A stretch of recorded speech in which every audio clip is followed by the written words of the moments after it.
Have you ever had that gut feeling that something was off? A small voice in your head telling you to look closer, to pay attention?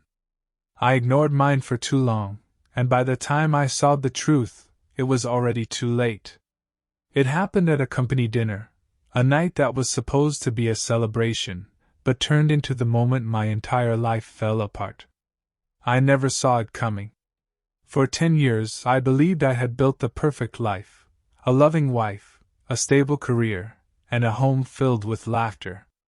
Sophia and I had met in college, and from the moment I laid eyes on her, I knew she was the one. She had this effortless charm, the kind of beauty that made heads turn, but what truly captivated me was her kindness. She was my best friend, my partner, my everything. We got married young, eager to take on the world together. I worked in finance while she pursued a career in marketing.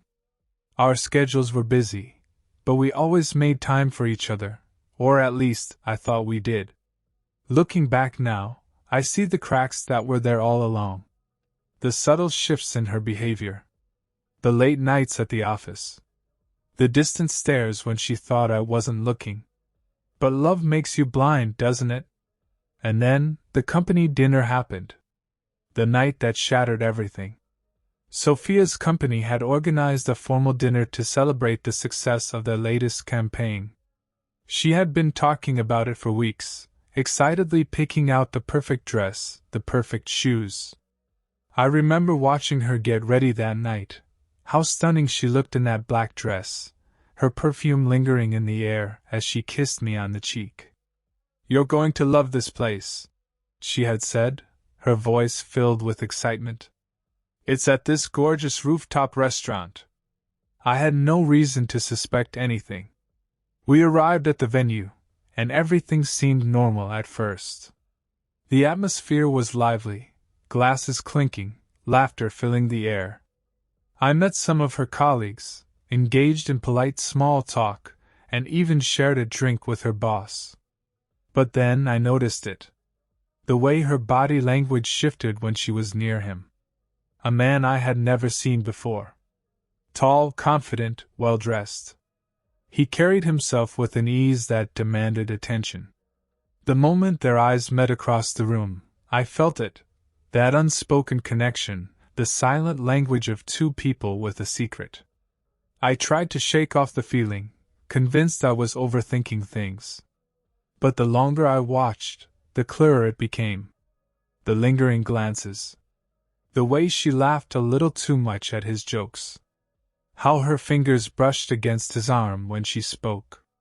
A slow, gnawing suspicion started creeping into my gut.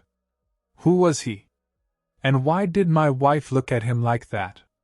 As the night went on, I decided to keep an eye on them.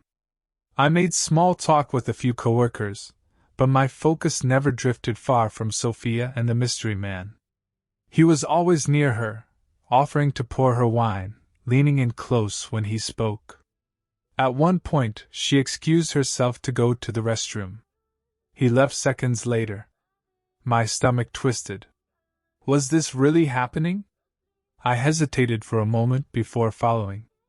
I felt ridiculous, like some paranoid husband snooping around. But something inside me needed to know. As I made my way through the dimly lit hallway leading to the restrooms, I heard hushed voices. And then laughter. Her laughter. I turned the corner and saw them. Standing in a secluded alcove, hidden from the main dining area. His hand rested on her waist. She didn't pull away. She didn't even flinch. Instead, she leaned into him. I felt the air leave my lungs.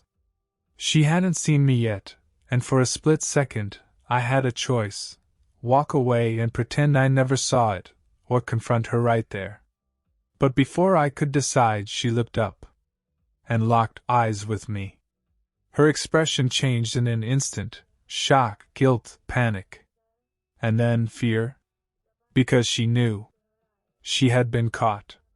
The silence between us stretched, suffocating. "Sophia," I said, my voice barely above a whisper. She pulled away from him so fast it was almost comical, her face draining of color.